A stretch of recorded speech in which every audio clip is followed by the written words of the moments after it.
आप सुन रहे हैं 91.2 मेगाहर्ट्ज़ की तरंगों पर उत्तराखंड मुक्त विश्वविद्यालय का कम्युनिटी रेडियो। हेलो हल्द्वानी। दोस्तों, मैं हूं विनीता पाठक और कार्यक्रम का नाम है बचपन को जीने दो। कार्यक्रम की श्रृंखला के इस एपिसोड में आपका स्वागत है। बचपन को जीने दो कार्यक्रम के आज के अंक में हम बात करेंगे हल्द्वानी शहर में बाल श्रम की स्थिति के बारे में कि हल्द्वानी में बाल श्रम का अस्तित्व हम कब से देखते हैं और इसके लिए क्या कुछ समाधान हो सकते हैं। इस बारे में हमारे साथ जानकारी साझा कर रहे हैं वरिष्ठ पत्रकार जगमोहन रौतेला। हम इनसे जानते हैं कि सबसे पहले हल्द्वानी शहर, जो कि कुमाऊं के द्वार के नाम से जाना जाता है, कुमाऊं की एक बड़ी मंडी या कुमाऊं की आर्थिकी का एक मजबूत स्तंभ भी जिसे कहा जा सकता है। यहाँ पर बाल श्रम की क्या स्थिति है, कब से यहाँ पर बाल श्रम हमें देखने को मिलता है? पनपते हुए तो नहीं कह सकते कि कोई बाल श्रम अभी आ रहा हो। बाल श्रम एक तरीके से जब से परिवार संस्थाएं बनी या समाज जिसे हम कह सकते हैं, तो बाल श्रम यदि हम देखेंगे, हम पहले से भी देखेंगे, तो बाल श्रम तब से ही रहा है। खासकर जो आर्थिक रूप से कमजोर जो परिवार हैं या आर्थिक तौर से कमजोर जो वर्ग है, जिसे हम मजदूर वर्ग कह सकते हैं या बटाई करने वाला वर्ग कह सकते हैं, तो वो उन परिवारों में बाल श्रम होता रहा है। हाँ, ये है कि सरकार की योजनाओं से कुछ लोगों में उसके प्रति जन जागरूकता पैदा करने से कि बच्चों को श्रम कराने से या उनको मजदूरी कराने से बेहतर है कि उनको स्कूल भेजा जाए, उसमें कुछ कमी आई है। लेकिन जिस तादाद में कमी आनी चाहिए थी, वो मुझे लगता है कि वो अभी आई नहीं। ऐसा नहीं कह सकते कि कोई उत्तराखंड बनने के बाद आए हैं। जहाँ तक बटाईदारों की बात है, बटाईदार भावर में पहले से रहे हैं। मतलब आज से यदि हम देख लें तो 50, 60, 70, 80 साल से रहे हैं। जो भावरों में जो बटाईदार होते थे, वो किसी बड़े खेती वाले के यहाँ जो कि वो आर्थिक तौर से कमजोर लोग हैं, तो वो पहले से रहा है। और वो जो लोग बटाईदारी करते थे, तो उनके बच्चे बहुत कम, मैंने भी देखा है बटाईदारों के परिवारों को, तो उनके बच्चे कम स्कूल जाते थे। वो थोड़े से बड़े हुए तो अपने माँ बाप के साथ खेतों में काम करने चले जाते थे। दोस्तों, यहाँ पर हम कह सकते हैं कि देश भर की ही तरह हल्द्वानी शहर में भी बाल श्रम की शुरुआत की कोई निश्चित समयावधि नहीं बताई जा सकती कि कब से यहाँ बाल श्रम आरंभ हुआ। कह सकते हैं कि समाज के साथ ही बाल श्रम भी अस्तित्व में आया। समाज के आर्थिक रूप से कमजोर वर्ग के नन्हे बच्चे बाल श्रम के शिकार होते हैं। इन परिवारों में पैदा होने वाले बच्चे परिवार के लिए आमदनी का एक और स्रोत बनकर रह जाते हैं, जो शुरुआत में घरेलू काम में या परिवार के व्यवसाय में हाथ बटाते हैं और इस तरह कब अपने घर और पारिवारिक व्यवसाय में हाथ बटाते बटाते दूसरों के घरों प्रतिष्ठानों में काम कर परिवार को छोटी सी उम्र में संभालने लगते हैं, इनको खुद को भी पता नहीं लगता। वैसे देखा जाए तो हर माता पिता की तरह इनके माता पिता भी कभी नहीं चाहते कि इनके बच्चे छोटी सी उम्र में मजदूरी करें, लेकिन आर्थिक रूप से कमजोर होने के चलते इनकी ये मजबूरी हो जाती है। अब वो जो बाल श्रमिक की जो परिभाषा है, उसमें तब मुझे समझ नहीं आता कि मैं उसे क्या कहूँ। मैं बाल श्रमिक कहूँ या अपने परिवार में मदद करने वाला कहूँ, बल्कि ये बाल श्रमिक हम उसे मानते हैं जो सरकार की भी परिभाषा है कि जो बच्चा कहीं दूसरे के यहाँ काम कर रहा है, उसके बदले उसे पैसा मिल रहा है, तो हम उसे बाल श्रमिक कह देते हैं। जबकि अगर हम काम करने के हिसाब से देखें तो परिवार में हम भी अपने बच्चों से काम कराते हैं। अगर देखें तो हम उसके काम करने के बदले, ठीक है, हम उसे नगद पैसा नहीं दे रहे हैं, लेकिन हम उसे टॉफी भी दे रहे हैं लालच में, या उसे खाने पीने की चीजें दे रहे हैं, हम उसका ध्यान रख रहे हैं। एक तरीके से कहते हैं उसे स्कूल भी भेज रहे हैं। कई बार हम बच्चों को काम कराते हैं। लोग कहते भी हैं, सभी क्या, मतलब एक सामाजिक एक संरचना में है कि नहीं बच्चों से काम कराना चाहिए, कल के दिन ये क्या करेंगे। तो वो काम करने की जो परिभाषा है, तो अगर वो देखें तो सबके बच्चे काम करते हैं, अगर हम उस तरीके से देखें तो। लेकिन जहाँ अगर बाल श्रमिक की हम परिभाषा की बात करेंगे तो फिर वहीं आ जाती है जो सरकार ने निर्धारित की है कि बच्चा अपने घर में काम न करके किसी और के यहाँ काम कर रहा है, उसके बदले उसे पैसे मिल रहे हैं, तो उसे बाल श्रमिक कहा गया कि कोई दूसरा जो है अपने यहाँ किसी बच्चे से बाल श्रम नहीं करवाएगा। माँ बाप बीमार भी होंगे, हो सकता है जो माँ बाप कहीं काम करने जाते हैं वो नहीं जा पाए, क्योंकि वो रोज कुआं खोदते हैं, रोज पानी पीते हैं, जिसे हम कहावत को कहते हैं। तो इसका मतलब ये है कि वो रोज जब मजदूरी करेंगे, जब काम करने जाएंगे, शाम को पैसा लाएंगे, तो तब उनके यहाँ रोज शाम को चूल्हा जलेगा, उनके यहाँ रोटी मिलेगी, चाहे वो माँ बाप लाए चाहे बच्चे लाए। तो उनको ये है कि शाम को रोटी कैसे आएगी, उनकी चिंता ये है। और उनमें बहुत सारे लोग जो परंपरागत जो काम करते हैं, जैसे ढोलक बस्ती में है, वो ढोलकें बनाने का काम करते हैं, तो उनकी जरूरत ये है कि हम परिवार के सारे लोग मिलके कैसे एक ढोलक बनाए ताकि वो बिके, क्योंकि उसको बेचने के लिए भी उसको फिर बाहर जाना है, उसका कोई अपना बना बनाया मार्केट नहीं है कि लोग आएंगे वहाँ टूट पड़ेंगे, साथ ढोलक दे दो, ऐसा नहीं है। घर घर दौड़ना होना पड़ता है कि ढोलक ले लो, ढोलक ले लो। तो हो सकता है कि इस दिन एक बिके, किस दिन दो बिक जाए, किस दिन बिके ही ना। तो उनकी चिंता ये है कि कैसे शाम को घर में रोटी बनेगी, कैसे चूल्हा जलेगा। तो ऐसे ही कई सारे दूसरे समुदायों की चिंता है, तो वो बाल श्रम नहीं मानते। कई बार जब हम दुकानों की बात करते हैं तो उसमें भी एक मजबूरीवश जो एक बच्चा आ रहा है, उसमें ये भी है कि कोई दुकानदार किसी से बाल श्रम नहीं कराएगा, लेकिन एक बच्चा जब आ रहा है कि अंकल मुझे काम दे दो, मुझे रोटी चाहिए, आप मुझे काम करा लो। अब वो दुकानदार की मजबूरी क्या है, मुझे लगता है ये कई बार अगर मैं दूसरे तरीके से देखूं तो मानवीय आधार पर उसे काम करा ले रहा है। और घरों में हम देखते हैं जो बहुत सारे बच्चे हैं, 14-15 साल की लड़कियां हैं, घरों में काम कर रही हैं। ऐसा नहीं है कि वो कोई बड़े वैसे लोगों के यहाँ, वो बस समाज के बहुत इज्जतदार लोग होते हैं जो अपने यहाँ कम उम्र की लड़कियों से, कम उम्र के बच्चों से काम कराते हैं।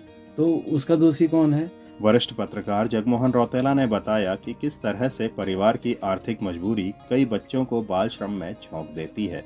वैसे देखा जाए तो बाल श्रम की परिभाषा क्या है, ये भी हमें ठीक तरह से समझनी होगी, क्योंकि वास्तविक तौर पर देखा जाए तो माता पिता के साथ ही ये बच्चे भी बाल श्रम या फिर दूसरे के घरों या प्रतिष्ठानों में प्रताड़ना झेलते हुए मजदूरी नहीं करना चाहते। इनके पक्ष को देखते हुए अगर सरकार या प्रशासन कोई कठोर नियमावली बनाए भी तो भी कई और चुनौतियां हैं जो बाल श्रम को रोकने में सामने आती हैं। सरकार ने नियम बना दिए कि इतने से इतने तक, इतने साल तक बाल श्रमिक माना जाएगा, इससे ऊपर नहीं होगा। लेकिन उसके परिवार का क्या होगा? अगर हम उसके मौलिक अधिकारों की बात करें, हम बच्चे की, उसके तो पूरे परिवार के मौलिक अधिकारों का हनन हो रहा है। तो जब उसके पूरे परिवार के मौलिक अधिकारों का हनन हो रहा है तो उस परिवार में बच्चा भी शामिल है, तो उसके अपने मौलिक अधिकार कहाँ बचेंगे जब उसके परिवार के ही नहीं बचे हैं? तो ये एक बड़ा सवाल है। खाली नियम बना देने से या खाली कानून बना देने से चीज़ें नहीं रुकेंगी। आखिर उस परिवार को आर्थिक सुरक्षा कौन देगा? उसकी जिम्मेदारी किसकी है? उसकी जिम्मेदारी भी 2-3 की है, या सरकार की है, या व्यवस्था की है, या समाज की है। समाज क्या उनके लिए खड़ा होगा? कभी नहीं खड़ा होता, क्योंकि समाज को भी एक कमजोर वर्ग का आदमी चाहिए ना। उसे भी तो अपने घर में झाड़ू पोछा लगाने के लिए, बर्तन धोने के लिए एक आदमी चाहिए। अब वो चाहे बड़ी उम्र का आ जाए, चाहे छोटी उम्र का आ जाए। और नॉर्मली जो हम समाज में देखते हैं उसमें जो ठीक ठाक लोग हैं, अच्छे लोग हैं, जब हम पढ़ने की बात करते हैं तो ठीक ठाक नौकरी वाले लोग हैं, अच्छे पढ़े लिखे लोग हैं डिग्री के हिसाब से, वही लोग अपने परिवार में कम उम्र के बच्चों को चाहते हैं। वो पहली प्रायोरिटी उनकी होती है कि अगर लड़की है तो 14-15 साल की हो, लड़का हो तो वो भी 12-13 साल का हो। इसलिए चाहते हैं कि ताकि जितना उसकी कैपेसिटी उससे ज्यादा उससे काम करा सके। पैसा भी कम देना पड़ेगा। दूसरा ये है कि उसको कभी भी डांट डपट सकते हैं किसी काम को लिए। तो ये जो सब चीजें हैं, तो वो सोसाइटी को भी जो जिम्मेदारी निभानी चाहिए थी बाल श्रम कम होकर के, जो सोसाइटी खुद नहीं निभा रही है, और उसी सोसाइटी से बन के व्यवस्था बनती है, उसी से सोसाइटी से आगे जाके हमारी सरकार बनती है। बल्कि कई बार अखबारों में देखा होगा बड़े किस्से जो प्रचलित हुए हैं, कई IAS और PCS के यहाँ, IPS के यहाँ जो छोटी बच्चियां काम करती हुई थी, उनका इतना दमन हुआ, मारपीट की गई। तो ये जो इस तरह की जो विभत्स घटनाएं हैं, तो इसका मतलब उनका बाल श्रम के प्रति कोई दायित्व ही नहीं है।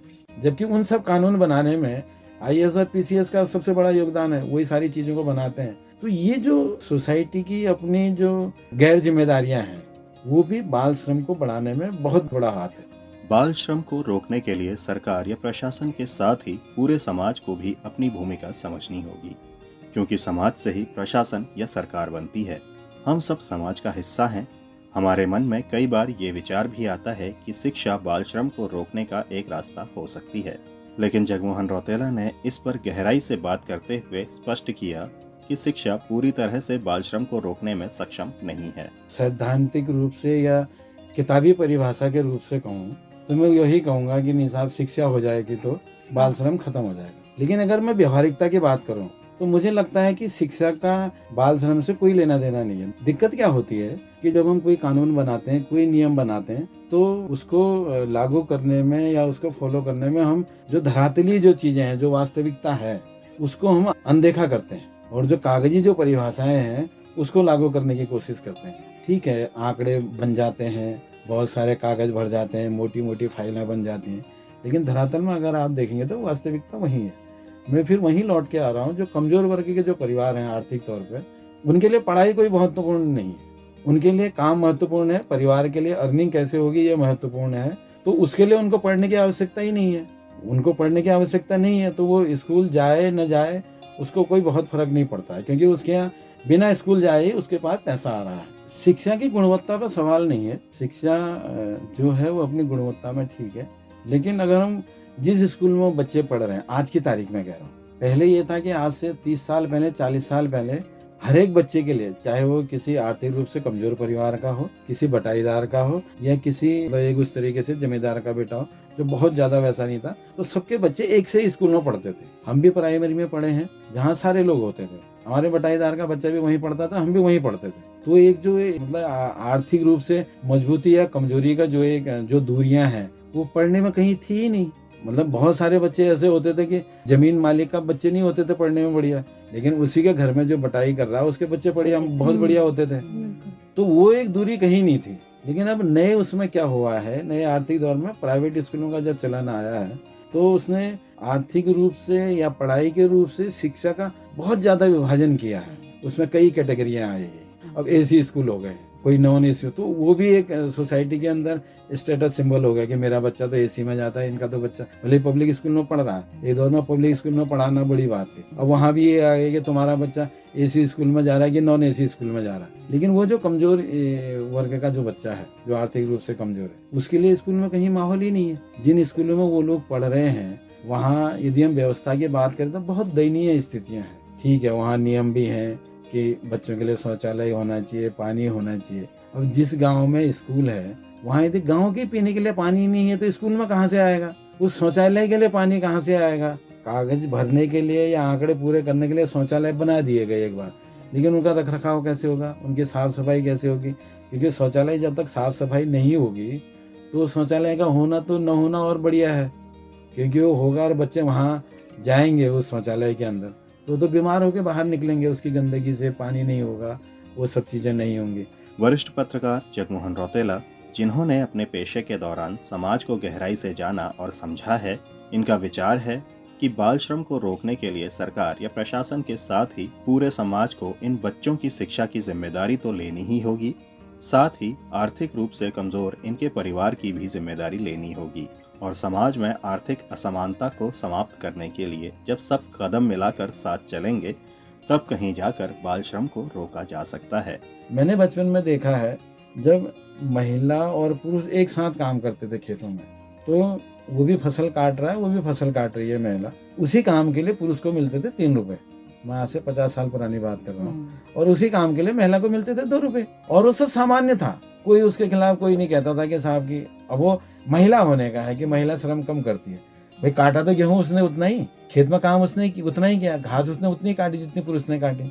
तो वो जो भेदभाव है एक उस तरीके का, मतलब एक तरीके से हम उसे कम मजदूरी देने का भी कह सकते हैं।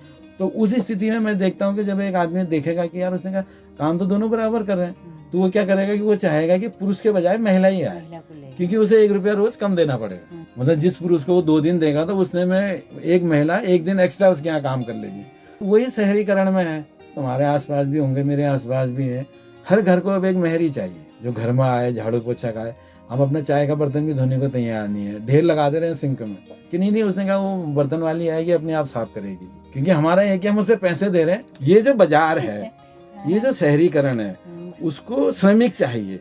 अब वो श्रमिक आएगा कहाँ से? और उसके बाद अगर वो प्रॉफिट ज्यादा कमाना चाहता है तो उसे भी सस्ता मजदूर चाहिए। सस्ता मजदूर कौन आएगा? सस्ता मजदूर जो सरकार की भाषा में भी सरकार ने भी अलग अलग बना दिए ना श्रमिक। एक अकुशल श्रमिक है, एक थोड़ा अर्धकुशल है, एक ज्यादा कुशल है, एक विशेषज्ञ हो गया उसमें। तो कैटेगराइज अलग अलग है। वास्तविक धरातल पर देख के परिभाषाएं तय होनी चाहिए।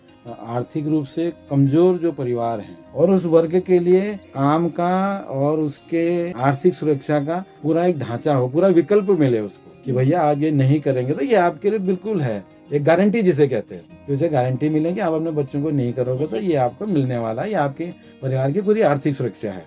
तो दोस्तों, हम सबके साझा प्रयास ही इस मुहिम को सफल बना सकेंगे और हम उम्मीद करते हैं कि आप हमारे इस मुहिम में हमारे साथ चलेंगे। तो इस एपिसोड में आपसे विदा लेती हूँ। अगले एपिसोड में फिर मिलेंगे। नमस्कार दोस्तों, आपको पता है 14 साल से कम उम्र के बच्चों से काम करवाना जुर्म है। ऐसा करने वालों को बाल एवं किशोर श्रम अधिनियम 1986 के तहत सजा होगी। जहां कहीं भी बच्चों का होते देखो शोषण, फट से फोन घुमा दो 1098 पर।